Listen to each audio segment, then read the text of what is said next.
Hello student, educational RBM ACS में आज फिर से आप सभी का स्वागत है। हम ईश्वर से हमेशा प्रार्थना करते हैं कि आप लोग सफलता प्राप्त करें, आपकी मनोकामना पूर्ण हो, और इसके लिए हम लगातार प्रयासरत हैं। यहाँ जो भी वीडियो बनाए जा रहे हैं वे बहुत ही निष्ठा, लगन और ध्यान से बनाए जा रहे हैं, और सभी विषय जो भी यहाँ पढ़ाया जा रहा है सभी विस्तार से पढ़ाया जा रहा है। हम आशा करते हैं कि यह आपके लिए वरदान साबित होगा, और ये सभी वीडियो यदि आपको पसंद आता है तो आप लोग इसे लाइक, शेयर और सब्सक्राइब कीजिए, और साथ ही इसे अपने दोस्तों के साथ, अपने भाइयों बहनों के साथ भी शेयर कीजिए, ताकि वे लोग भी इसका लाभ प्राप्त कर सकें। और हमारा मुख्य उद्देश्य यही है कि शिक्षा से अधिक लोग लाभ अर्जित करें। तो आगे अब हम लोग समय को ध्यान में रखते हुए अपने विषय पर चलते हैं। देखिए बच्चों, इसके पिछले अभ्यास में हम लोग लंब वृत्तीय बेलन की पृष्ठीय क्षेत्रफल का अध्ययन किए थे। यह एक्सरसाइज 13.3 है। इसमें लंब वृत्तीय शंकु के पृष्ठीय क्षेत्रफल का अध्ययन करेंगे। तो लंब वृत्तीय शंकु क्या होता है? जैसे समकोण त्रिभुज तो सभी लोग जानते होंगे। जैसे यहाँ पर हम ए बी सी एक समकोण त्रिभुज बनाए, इसमें यदि बीसी को स्थिर मान करके ए बी भुजा को यदि स्थिर मान लिया जाए और सी को पकड़कर अगर उसके चारों तरफ घुमा दिया जाए तो जो आकृति निर्मित होती है यही लंब वृत्तीय शंकु की होती है। यह आकृति जो है लंब वृत्तीय शंकु है। ठीक है। तो लंब वृत्तीय शंकु एक ऐसी आकृति होती है जिसके नीचे का पृष्ठ क्या होता है? गोलाकार होता है, वृत्ताकार होता है। ठीक है। इसके नीचे वाला जो तल होता है यह वृत्ताकार होता है, निचला सतह, और ऊपर वाला जो होता है इस तरह से नत समतल की तरह होता है, झुका हुआ होता है। अगर इसी को कहते हैं हम लोग लंब वृत्तीय शंकु, इसका नाम है लंब वृत्तीय शंकु, या इसी को कोण कहा जाता है। ठीक है। तो अगर इसके आधार की यदि इसके बीसी है पूरा, तो यह वृत्तीय व्यास हो गया। पूरी दूरी ये वृत्त का व्यास कहलाती है, आधी दूरी इसकी त्रिज्या कहलाती है। अगर इस लंब वृत्तीय शंकु की त्रिज्या r हो, ठीक, और ये ऊंचाई ए बी यदि h हो, ये इसकी ऊंचाई है, हाइट है, ऊंचाई h और इसकी त्रिज्या क्या हो यदि r हो, तो इसका जो यह झुका हुआ नत समतल है इसको हम लोग यल मानते हैं।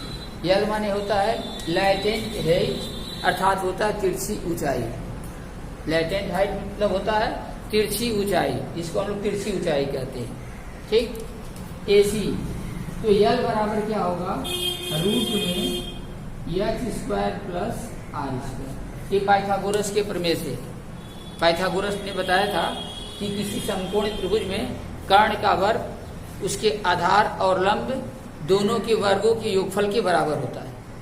पाइथागोरस ने वैज्ञानिक ने बताया था कि जैसे कि मान लें अगर कोई ऐसे समकोण त्रिभुज अगर दिया गया हो, जैसे हम यहाँ पर एबीसी अगर समकोण त्रिभुज बना देते हैं, यहाँ पर कोण बी क्या है? समकोण है। यहाँ पर कोण बी समकोण है, और समकोण के सामने वाली भुजा जो एसी है इसी को हम लोग कर्ण कहते हैं। समकोण के सामने वाली भुजा को कर्ण कहते हैं। नीचे वाला जो भुजा है बीसी, इसी को हम लोग आधार कहते हैं, जिस पर ये त्रिभुज स्थित है, इसलिए इसका नाम है बेस। बेस माने आधार। और इसका जो एबी है इसी को हम लोग ऊंचाई कहते हैं, या इसी को लंब कहते हैं। ठीक है। ये लंब है, ये आधार है, ये कर्ण है किसी समकोण त्रिभुज के लिए। तो पाइथागोरस ने बताया था कि कर्ण का स्क्वायर बराबर होता है लंब का स्क्वायर प्लस आधार का स्क्वायर। उसने बताया था किसी समकोण त्रिभुज में कर्ण का वर्ग उसके शेष दोनों भुजाओं के वर्गों के योगफल के बराबर होता है, या किसी समकोण त्रिभुज में कर्ण का वर्ग उसके लंब और आधार के वर्गों के योगफल के बराबर होता है। वर्गों के योगफल के बराबर होता है, यानी वर्गों को जोड़ देंगे लंब का वर्ग और आधार का वर्ग दोनों को जोड़ेंगे तो उसके बराबर हो जाएगा। ये पाइथागोरस ने बताया था। तो यहाँ से अगर हम लोग कर्ण का मान निकालेंगे, अर्थात यहाँ से स्क्वायर हटाएंगे, तो इधर वाली जितनी राशि है ये किसमें हो जाती है, रूट में हो जाती है। इसको हम वर्गमूल करते हैं। ठीक है, यहाँ से स्क्वायर जब भी हटाते हैं किसी संख्या को, ये वाली राशि किसमें हो जाएगी, रूट में हो जाएगी, अर्थात कर्ड़ी में हो जाएगी। हिंदी में इसको कर्ड़ी कहते हैं। तो उसी तरह से हम बताएं कि यदि BCR हो, जैसे हमारा जो लंबवृत्तीय शंकु है, अगर इसका BCR हो, ऊंचाई इसकी h हो, तो इसकी तिरछी ऊंचाई L बराबर रूट में h square plus r square h है या ऐसे जो लंब है आधार है। एक कर्ण यहाँ पर L है और लंब यहाँ पर h है, h का स्क्वायर हो गया, और आधार यहाँ पर r है तो r का स्क्वायर। ठीक है, इस तरह से L बराबर रूट में h square plus r square का मान हम लोग निकाल सकते हैं। तो हमें इसमें क्या पढ़ना है कि ये शंकु की आकृति है। ये आकृति कैसी है, शंक्वाकार, इसी को शंकु कहते हैं। जैसे लट्टू सब लोग देखे होंगे, या बर्थडे पार्टी में देखते हैं बच्चों को पहनाया जाता है टोपी, वो भी शंक्वाकार होती है। नीचे का क्या होता है, वृत्ताकार, और ऊपर वाला भाग इस तरह से झुका हुआ रहता है, नुकीला होता है ऊपर की तरफ। ठीक है, तो ये वक्राकार होता है और नीचे वाला वृत्ताकार होता है। जोकर की टोपी है वो भी क्या होती है, शंक्वाकार होती है। हमें इसमें शंकु के पृष्ठीय क्षेत्रफल का अध्ययन करना है। तो शंकु का अगर केवल वक्र पृष्ठ हम लोग पढ़ेंगे, यानी वक्र पृष्ठ का क्षेत्रफल अगर केवल हम लोग पढ़ेंगे, तो शंकु के वक्र पृष्ठ मतलब ये केवल ऊपर वाले मुड़े हुए भाग का क्षेत्रफल। ठीक है, तो ऊपर वाले मुड़े हुए भाग का क्षेत्रफल होता है पाई आर एल, जहां पाई क्या है, पाई का मान होता है 22/7, ये जो नियतांक है। आर शंकु की त्रिज्या है, एल क्या है, शंकु की तिर्यक ऊंचाई है। ठीक है, तो शंकु का वक्र पृष्ठ का क्षेत्रफल होता है पाई आर एल। और यदि शंकु का संपूर्ण पृष्ठ निकालें, शंकु का संपूर्ण पृष्ठ, तो शंकु का संपूर्ण पृष्ठ बराबर होता है वक्र पृष्ठ और प्लस आधार का क्षेत्रफल, दोनों को जोड़ देते हैं। ये वक्र पृष्ठ ऊपर वाला भाग है और नीचे वाला क्या आधार वृत्त है, दोनों के क्षेत्रफल को जोड़ देते हैं तो शंकु का संपूर्ण पृष्ठ हो जाता है। तो वक्र पृष्ठ क्या है इसका, पाई आर एल, और आधार का क्षेत्रफल, आधार देखें वृत्त है, हम लोग पढ़ चुके हैं वृत्त का क्षेत्रफल होता है पाई आर स्क्वायर। बिल्कुल याद रखना है सब फार्मूले, जिसको न याद हो वे लोग अभी भी मेहनत करके इसको तैयार कर लें। वृत्त का क्षेत्रफल होता है पाई आर स्क्वायर। ठीक है, जहाँ पाई बराबर 22/7, यही जो मान बताया गया है, ये जो मैंने भी मान बताया, ये पाई का मान है। ठीक, और आर स्क्वायर, आर क्या होती है, वृत्त की त्रिज्या, रेडियस, आर फॉर रेडियस होता है, रेडियस मीन्स त्रिज्या। तो वक्र पृष्ठ होता है पाई आर एल, यहाँ पर हम देखे हैं, और आधार का क्षेत्रफल क्या है, पाई आर स्क्वायर। ठीक है, इन दोनों में देखिए पाई आर इसमें भी दिख रहा है, पाई आर इसमें भी दिख रहा है, किसी का आर स्क्वायर है, आर 2 बार है, इसमें आर एक ही बार है। तो पाई आर अगर हम कॉमन ले लेंगे तो इसमें क्या बचेगा, एल, और इसमें 1 2 आर है तो इसमें एक आर बच जाएगा। यह शंकु के संपूर्ण पृष्ठ का ये फार्मूला है, pi r into r plus l कहिए चाहे एल प्लस आर कहिए, दोनों सही है। ठीक है, तो ये शंकु का हमें इस चैप्टर में जो लंबवृत्तीय शंकु का पृष्ठीय क्षेत्रफल है, अभ्यास 13.3 में इन्हीं फार्मूले का हमें यूज करना है, इसी फार्मूले को हमें अध्ययन करना है। ये फार्मूला हमको याद रहना चाहिए कि शंकु का वक्र पृष्ठ होता है पाई आर एल, और शंकु का संपूर्ण पृष्ठ होता है pi r into l plus r, और इनका जो मात्रक होता है, इसका मात्रक वर्ग इकाई, जैसे मीटर में दिया हो तो वर्ग मीटर, सेंटीमीटर में दिया हो तो वर्ग सेंटीमीटर, ऐसे आगे लिख देंगे। इकाई का मतलब क्या है, जिस राशि जो दी गई होगी इसके जगह पर हम रख देंगे, इकाई के जगह पर रख देंगे। मीटर में होगा तो वर्ग मीटर कर देंगे, इसका भी वर्ग मीटर, वर्ग सेंटीमीटर, वर्ग डेसीमीटर, जिस इकाई को लेकर के चलेंगे उसका वर्ग कर देते हैं। ठीक है, तो ये तो फार्मूला है, हमको अध्ययन करना है। अब आगे हम एक्सरसाइज पे चलते हैं।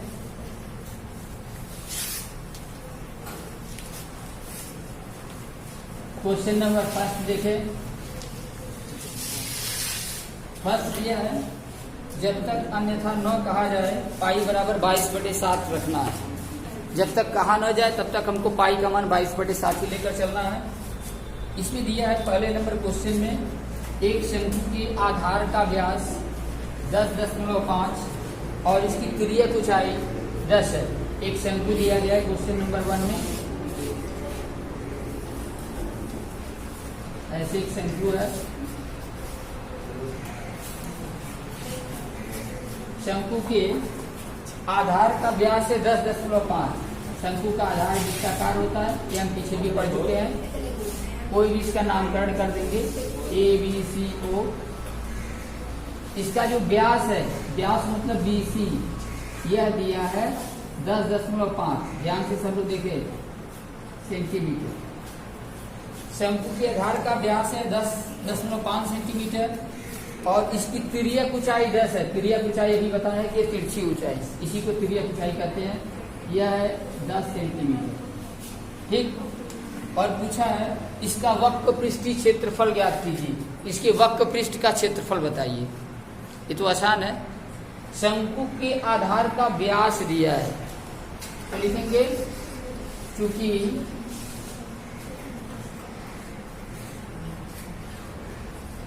शंकु के आधार का व्यास, व्यास को तो D से व्यक्त करते हैं, D माने होता है डायमीटर, और ये दिया है 10.5 सेंटीमीटर। इसलिए हम निकालेंगे शंकु के आधार की त्रिज्या। शंकु के आधार की त्रिज्या, और त्रिज्या को व्यक्त करते हैं R से। तो शंकु के आधार की त्रिज्या R बराबर इसी का हाफ हो जाएगा, 10.5/2 सेंटीमीटर। ये शंकु के आधार की त्रिज्या। ये पूरी दूरी दिया था व्यास। शंकु का आधार यहाँ पर BC है, BC पूरी दूरी दिया है 10.5। तो इसका रेडियस यानी त्रिज्या, त्रिज्या क्या होगा, O से लेकर के यहाँ C तक की जो दूरी है इसी को हम R कहते हैं। और ये हमारी ऊंचाई H होती है, और यह जो हम 10 बताए हैं यही L का मान है। ठीक है, तिरछी ऊंचाई। तो शंकु के आधार की त्रिज्या R बराबर इतना हो गया।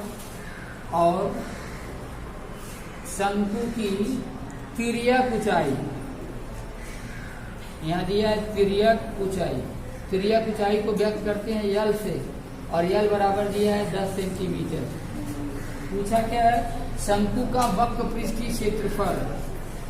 इसलिए शंकु का वक्र पृष्ठीय क्षेत्रफल। तो शंकु के वक्र पृष्ठीय क्षेत्रफल का फार्मूला भी बताया है। केवल वक्र पृष्ठ, संपूर्ण पृष्ठ नहीं है, यहाँ पर केवल वक्र पृष्ठ का बताना है, केवल मुड़े हुए भाग का। तो वक्र पृष्ठ का क्षेत्रफल होता है पाई R। पाई का मान रख दें 22/7। R का मान यहाँ पर दिया है 10.5/2 और L का मान रखेंगे 10। इतना वर्ग सेंटीमीटर, क्योंकि सेंटीमीटर में दिया है तो देखें वर्ग सेंटीमीटर। या तो ऐसे लिखेंगे या ऐसे भी लिख सकते हैं। सेंटीमीटर लिखने के बाद यहाँ स्क्वायर कर दें तो इसको भी कहते हैं वर्ग सेंटीमीटर। ठीक है, या तो ऐसे वर्ग सेंटीमीटर लिखें या ऐसे भी लिख सकते हैं सेंटीमीटर का वर्ग, उसका स्क्वायर लगा देंगे तो हो जाएगा। अब इसको हमको कैंसिल करना है, कटा के छोटा कर ले, शॉर्ट फॉर्म में इसको बदलना है। तो 7 से देखें ये कटा दे रहे हैं इसको 10.5 को, तो 7 एकम 7 एक बार में कटेगा, 3 बचेगा। दशमलव के बाद 5 उतारेंगे तो 7 × 5 = 35 कट गया। 2 से कटा दे रहे हैं 11 दूनी 22, ये भी कट गया 11 बार में। ठीक है, 2 से 22 को कटा दें 11 हो गया, और 7 से 10.5 में भाग देंगे। भाग थोड़ा सा सब लोग देने की प्रक्रिया थोड़ा सा सब लोग सीख लें जिनको न आता है। जैसे 10.5 में हमको 7 का भाग देना है तो 7 एकम 7, यहाँ बचा आपका 3। ठीक है, अब भाग नहीं जाएगा तो जब 5 को उतारेंगे तो सबसे पहले देखें यहाँ बीच में कोई बॉर्डर में बीच में कोई बिंदु है, यानी दशमलव बिंदु है। इसलिए जब तक यहाँ दशमलव बिंदु नहीं देंगे तब तक हम यहाँ नीचे उतार नहीं सकते। दशमलव यहाँ दे देंगे तो यहाँ उतार सकते हैं। अब उतार लेंगे तो 7 पक्षे 35, इस तरह से यह 1.5 आएगा। तो 7 से 10.5 को कटाएं तो 1.5 आया, और 2 से 22 में भाग देंगे तो 11, 11 दूनी 22। अब ऊपर का गुणा कर लें। देखिए यहाँ 15 से गुणा करते हैं, 15 एकम 15 है और 15 एकम 15 एक 16 गुणा हो गया। एक 0 यहाँ पर है तो एक 0 यहाँ और बढ़ा देंगे, ठीक है, गुणा करेंगे जितना हो जाएगा। और एक अंक के पीछे दशमलव है तो यहाँ एक अंक के पीछे दशमलव लगा देना है। तो 0 है, 0 के पीछे यहाँ दशमलव लगाएंगे, कितना वर्ग सेंटीमीटर, या हम इसको लिख सकते हैं दशमलव के बाद चूंकि 0 है, 1 2 3 4 रहता तब तो ले लेते हैं, लेकिन शून्य मतलब कुछ नहीं है, तो केवल हम लिख सकते हैं 165 वर्ग सेंटीमीटर। ये हमारा आंसर है। आ गया सबको समझ में? देखिए अब हम क्वेश्चन नंबर 2 पे चलते हैं। क्वेश्चन नंबर 2 है, उस शंकु का कुल पृष्ठीय क्षेत्रफल ज्ञात कीजिए। कुल पृष्ठीय क्षेत्रफल कहने का मतलब है कि संपूर्ण पृष्ठ। हमको उस शंकु का संपूर्ण पृष्ठ ज्ञात करना है जिसकी तिर्यक ऊंचाई 21 सेंटीमीटर है, तिरछी ऊंचाई। यहाँ पर यल बराबर हमको मालूम है 21 सेंटीमीटर, ये तिरछी ऊंचाई है। और आधार का व्यास है 24 मीटर। आधार का व्यास, ये जो इसका आधार है इसका व्यास है 24 सेंटीमीटर, और हमें इसका संपूर्ण पृष्ठ ज्ञात करना है, ठीक है। तो संपूर्ण पृष्ठ का तो फार्मूला भी हम बताए हैं कि pi r into r plus l, ठीक है, pi r into r plus l. तो क्या निकालेंगे पहले, 24 मीटर दिया है, सेंटीमीटर मीटर में दिया है, ठीक है, मीटर दिया है तो मीटर में इसको चेंज कर लेंगे। देखें इस शंकु का हमें संपूर्ण पृष्ठीय क्षेत्रफल ज्ञात करना है जिसके आधार का व्यास 24 मीटर है और इसकी तिर्यक ऊंचाई 21 मीटर है, ठीक है। क्या निकालना है इसका संपूर्ण पृष्ठ, व्यास दिया है 24 मीटर, तिर्यक ऊंचाई दिया है 21 मीटर। तो कैसे निकालेंगे, फिर उसी तरह से जैसे सबसे पहले तो कोई भी क्वेश्चन सॉल्व करना हो तो जो भी दिया गया उसको पहले नोट कर लिया करें। क्या दिया है, शंकु का व्यास दिया है, व्यास को हम डी से व्यक्त करते हैं, डी बराबर है 24 मीटर। और शंकु की त्रिज्या निकालेंगे। त्रिज्या क्यों निकालेंगे, क्योंकि संपूर्ण पृष्ठ में व्यास का कहीं भी जिक्र नहीं है। तो r बराबर हो जाएगा 24/2 यानी बराबर 12 मीटर, ठीक है। ध्यान दे सब लोग, शंकु का व्यास दिया 24 मीटर, तो शंकु की त्रिज्या r बराबर 24/2 अर्थात 12 मीटर। ये तो मालूम हो गया सबको। अब शंकु की तिर्यक ऊंचाई यहाँ दिया है कि शंकु की तिर्यक ऊंचाई, ये तिर्यक ऊंचाई को हम यल से व्यक्त करते हैं। देखिए शंकु की ऊंचाई को यच से व्यक्त करते हैं। अगर केवल शंकु की ऊंचाई दिया होगा तो यच से व्यक्त करना है, और यदि शंकु की तिर्यक ऊंचाई दिया होगा तो यल से व्यक्त करना है। ध्यान रखना है सबको। तो शंकु की तिर्यक ऊंचाई यल बराबर यहाँ पर दिया है 21 मीटर, और निकालना है शंकु का संपूर्ण पृष्ठ। शंकु का संपूर्ण पृष्ठ, संपूर्ण पृष्ठ का फार्मूला पहले याद रखेंगे, pi r into r plus l, चाहे यल प्लस आर कोई भी ले सकते हैं, ठीक है। Pi r into r plus l, चाहे यल प्लस आर, ठीक। अब यहाँ पर वैल्यू केवल रख दिया जाए।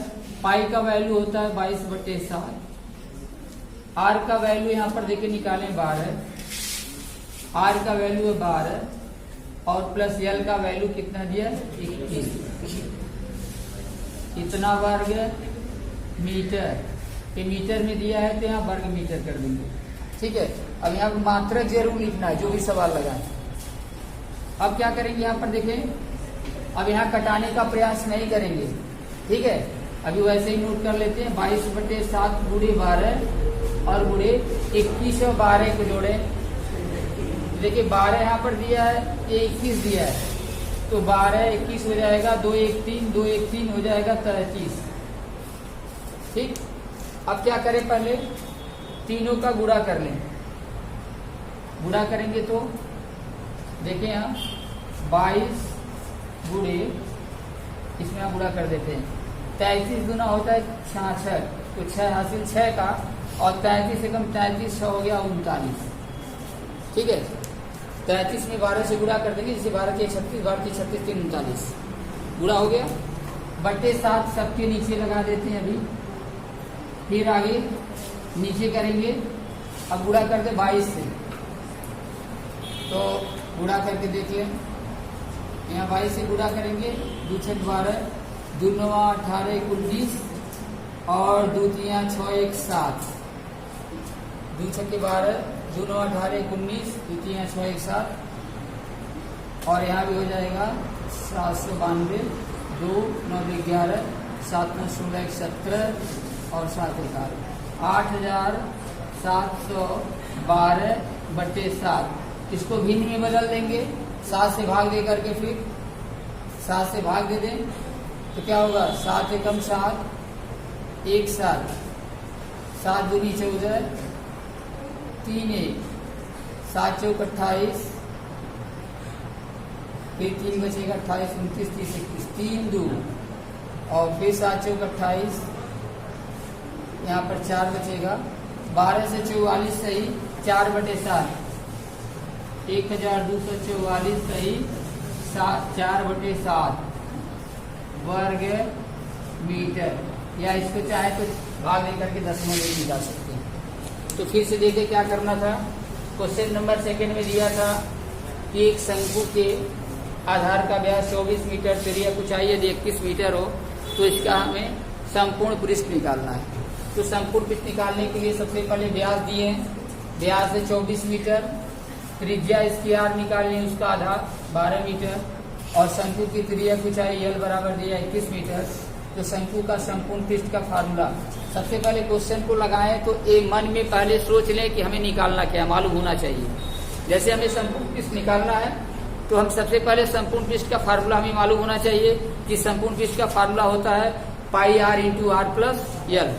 तो pi r into r plus l, यानी r और यल हमको केवल मालूम होना चाहिए। तो यहाँ पर r और यल हम पहले याद कर दिए, अब फार्मूला लिख दिए हैं। अब क्या किया है, पाई का मान 22/7, r का मान 12 और r प्लस यल 12/21। इनको सॉल्व करने के लिए देखिए 22/7 गुणे 12 गुणे 33, ऊपर वाले तीनों का गुणा किया गया है, 8712/7 हुआ, और 7 से भाग देंगे तो 12 से 44 है 4/7, या इसको पॉइंट में भी करेंगे तो दशमलव में 7 × 5 = 35.5 या कुछ समथिंग और कुछ आएगा इसके आगे।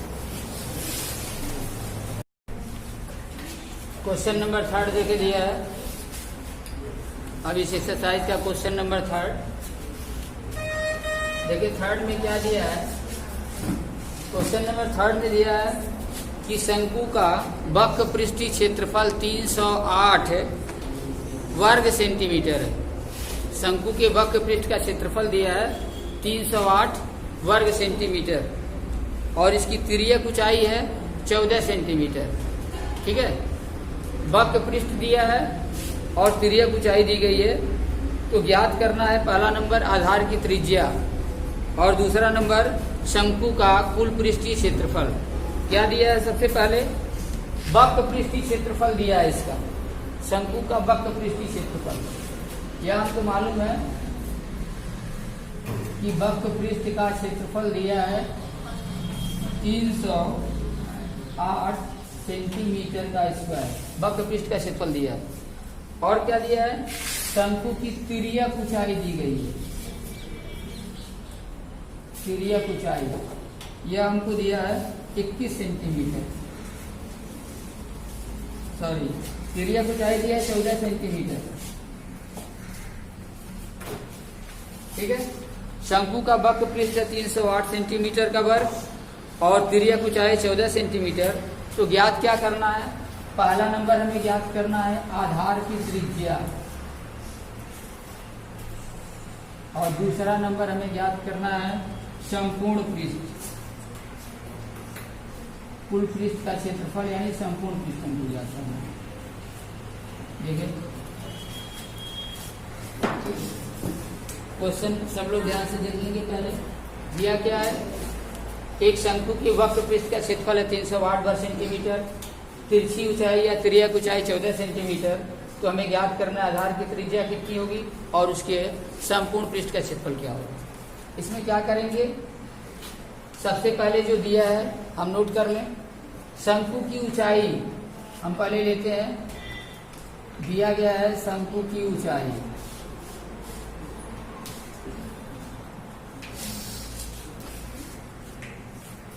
शंकु की तिर्यक ऊंचाई है, शंकु की तिर्यक ऊंचाई दिया है। तिर्यक ऊंचाई को किससे व्यक्त करते हैं? यल से। यल बराबर दिया है 14 सेंटीमीटर। ये यल का मान है, तिर्यक ऊंचाई है। शंकु की तिर्यक ऊंचाई यल बराबर 14 सेंटीमीटर। अब देखिए तिर्यक ऊंचाई दी गई है, अब वक्र पृष्ठ का क्षेत्रफल दिया है। ध्यान से देखें, सब लोग थोड़ा ध्यान से देखिए, इधर उधर न करें। अब दिया है शंकु के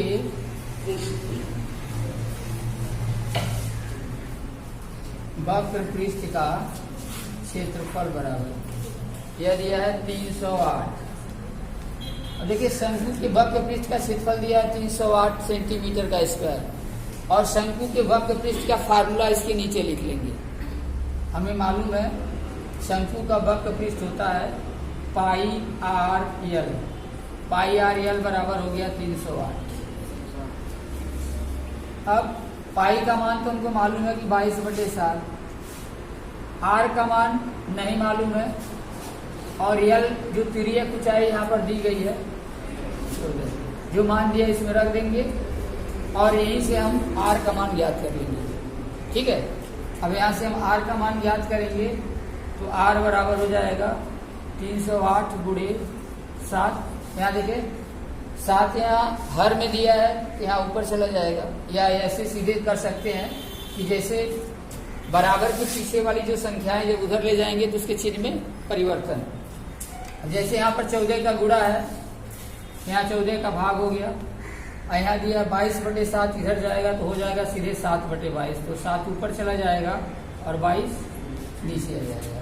ठीक है, ऐसे पलट देते हैं और यहाँ से अब हम आर का मान ज्ञात करेंगे। देखिए 7 दूनी 14, 2 से कटा दिए, अब 22 से इसको कटा दे रहे हैं, 30 में 22 से भाग देंगे तो 22 से कम 22, 8 बचेगा, 8 88, 22 चौकी 88, 14 बार में कट जाएगा। और 2 से 14 को कटा देंगे तो 2 7 14, तो आर का मान हो गया 7 सेंटीमीटर। 7 सेंटीमीटर हमको आधार की त्रिज्या मालूम हो गया। देखिए पूछा था कि आधार की त्रिज्या क्या होगी, तो आधार की त्रिज्या हमको मालूम हो गया 7 सेंटीमीटर। इसलिए लिखेंगे आधार की त्रिज्या आर बराबर 7 सेंटीमीटर। एक हमको मिल गया। दूसरा क्या निकालना है, इसके कुल पृष्ठ का क्षेत्रफल यानी संपूर्ण पृष्ठ। तो अब हम शंकु के संपूर्ण पृष्ठ का क्षेत्रफल निकालेंगे।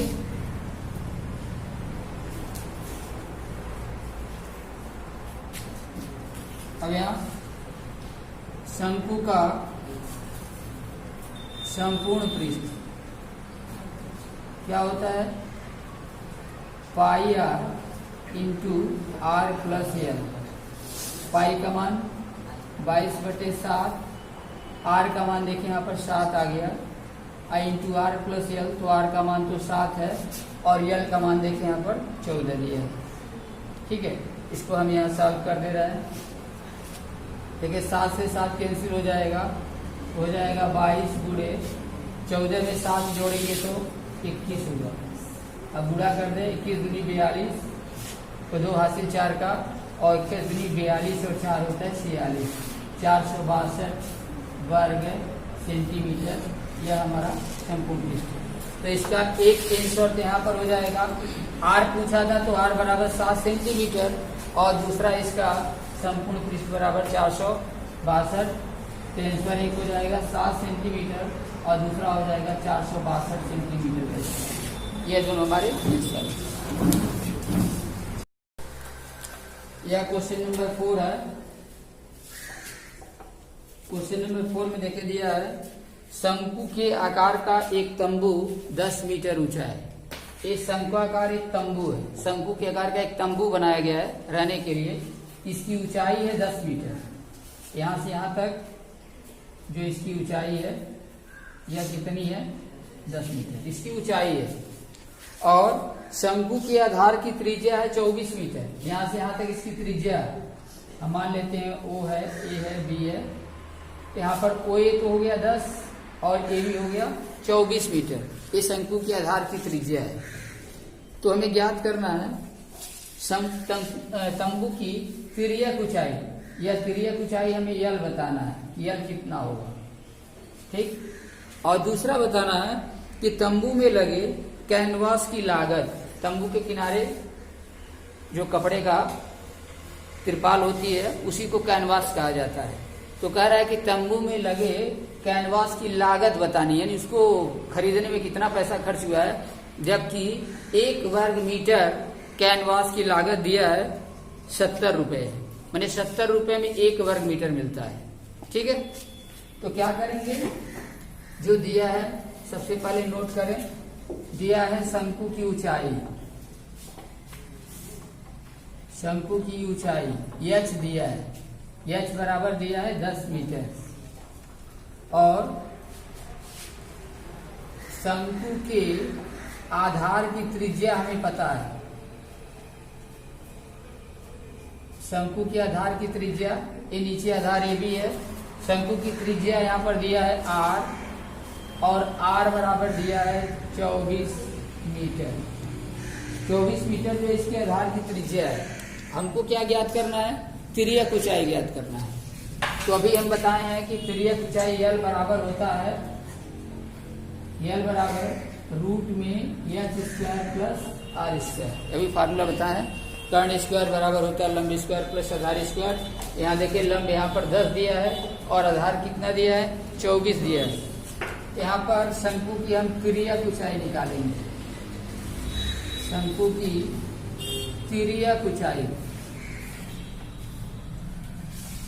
ऊंचाई यल, और यल बराबर होता है रूट में h square plus r square. Formula बार बार लिखते रहेंगे, इससे क्या होगा? प्रैक्टिस हो जाएगी, ठीक है। फार्मूला भी लर्न हो जाएगा इसी बहाने। तो यल बराबर होता है रूट में h square plus r square. यहाँ पर देखिए h का वैल्यू यहाँ पर 10 है तो 10 का वर्ग, और r का वैल्यू 24 है तो 24 का वर्ग। अब इसका वैल्यू यहाँ रख दें, 10 का वर्ग 100 होता है, 10 गुणे 10 100, और 24 में 24 का गुणा करेंगे तो 576।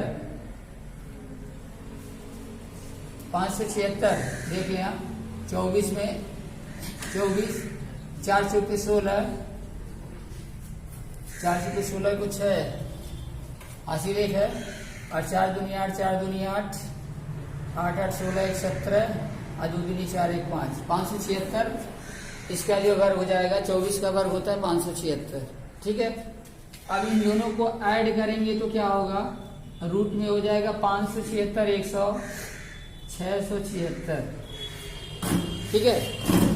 ये हमारा इसकी तिर्यक ऊंचाई हो गई यल बराबर रूट में 676 मीटर में। इसका भी मात्रक होगा मीटर। तो हमें तिर्यक ऊंचाई मालूम हुई। 6 से 76 का वर्गमूल भी निकाल देख लेंगे।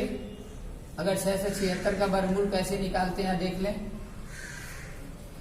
वर्गमूल निकालने की विधि हम बताए थे कि दशमलव में निकालना है, तो दशमलव के बाद में अगर 2 अंक तक निकालना है तो कम से कम हम 4 जीरो ले लेते हैं, और ऐसे यहाँ से जोड़ा बना लेते हैं। और दशमलव के पीछे वाली जो पूर्णांक संख्या होती है वहाँ पीछे से ऐसे जोड़ा बना लेते हैं, तो 6 अकेले बच गया। और कौन सी संख्या ऐसी है कि उसका वर्ग करेंगे तो 6 से अधिक न हो। जैसे 2 का वर्ग करेंगे तो 4 होगा, 6 से कम है। 3 का वर्ग करेंगे तो 9 होगा, वो क्या हो गया, 6 से अधिक हो गया। तो अधिक हो गया तो इसको नहीं लेंगे, 2 का ही लेंगे। यहाँ पर 2 3 बार ऐसे लिखते हैं, इसको जोड़ दिया जाता है। और 2 का वर्ग कितना हो गया, 4। इसको घटाएंगे तो 2 7 6, ठीक है। यहाँ पर आ गया 2 7 6। अब 4 के बाद फिर सोचेंगे कौन सी ऐसी संख्या लिखें जो संख्या का वर्ग करें तो 276 से अधिक नहीं होना चाहिए। 4 के बगल में अंक लिखेंगे, नीचे भी वही अंक लिखेंगे, लेकिन गुणा करने से 276 से अधिक नहीं होना चाहिए। जैसे अब यहाँ मान लिया अगर 4 हम लिखे हैं, 4 के बगल में भी 4 लिखे, नीचे भी 4 लिखे, तो क्या होगा, 4 चौके 16 और 4 चौके 16 17, 176 हुआ। लेकिन यहाँ तो 276 है, अर्थात हम यहाँ पर 5 भी कर सकते हैं, 6 भी कर सकते हैं। तो अगर हम 6 करेंगे तो देखिए क्या होगा, 6 4 36, तो 6 हासिल की, और 6 से 24 3 27। देख लें यहाँ पर 276 हो गया हमारा। तो 6 बार में पूरा क्या हो गया, कैंसिल हो गया।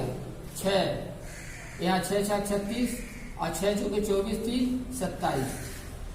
देखिए यहाँ दशमलव की हमें आवश्यकता ही नहीं पड़ी। अगर दशमलव में निकालना पड़ता तब तो हम दशमलव के बाद इसी तरह से उतार लेते, आगे इस प्रक्रिया को जारी रखते। लेकिन यहाँ पर 676 किसका वर्गमूल है, 676 का वर्गमूल हो जाएगा 26, यानी 26 का वर्ग होता है 676। 26 में 26 का गुणा करेंगे तो ये हो गया। इसकी त्रिज्यक ऊंचाई कितना हमको मालूम हो गई, 26 मीटर। यह हमारा पहला आंसर था, ठीक है।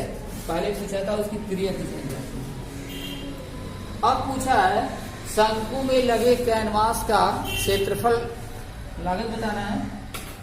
शंकु में लगे कैनवास की लागत बताना है। यदि 1 वर्ग मीटर कैनवास की मूल्य जो है 70 रुपये है, 1 वर्ग मीटर का दाम कितना है, 70 रुपये है। तो इसको तो हम छोड़ देते हैं यहीं पर। अब हम लिखेंगे दूसरा, शंकु में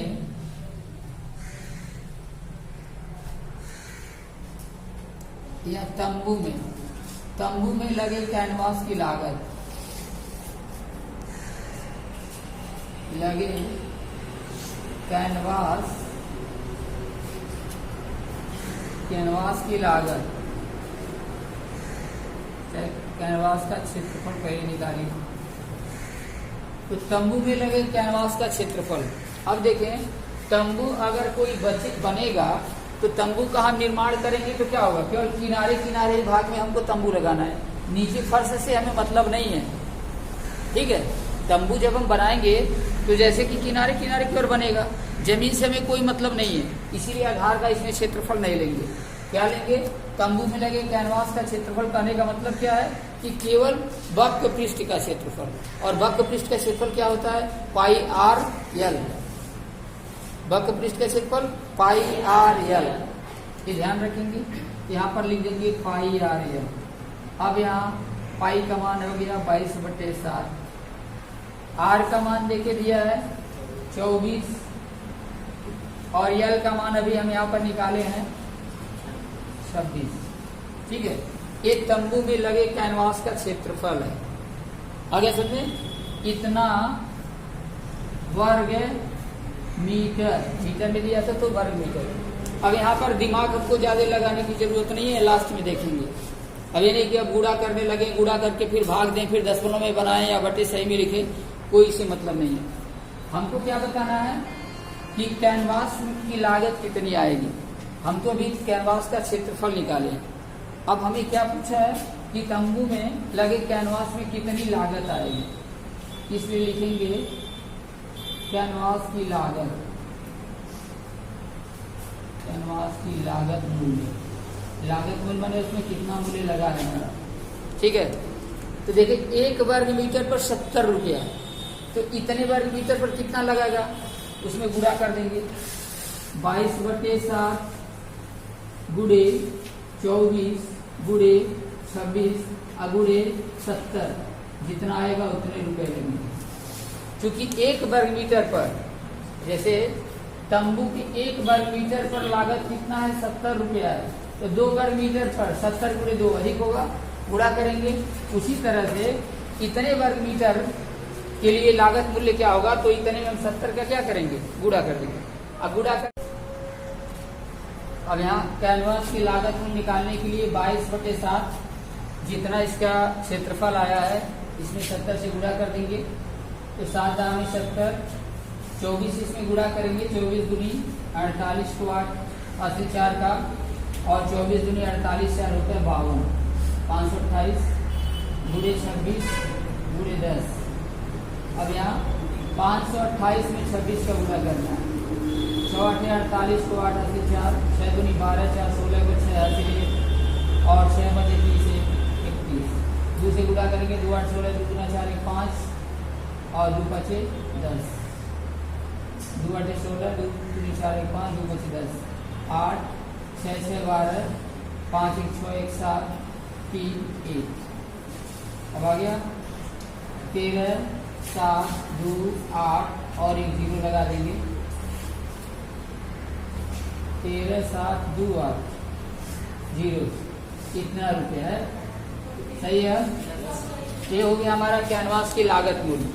लागत मूल्य में क्या करना है, जितना कुल क्षेत्रफल आएगा उस क्षेत्रफल में हम क्या करेंगे, 70 से गुणा कर देंगे। ठीक है, बस यही काम करना है।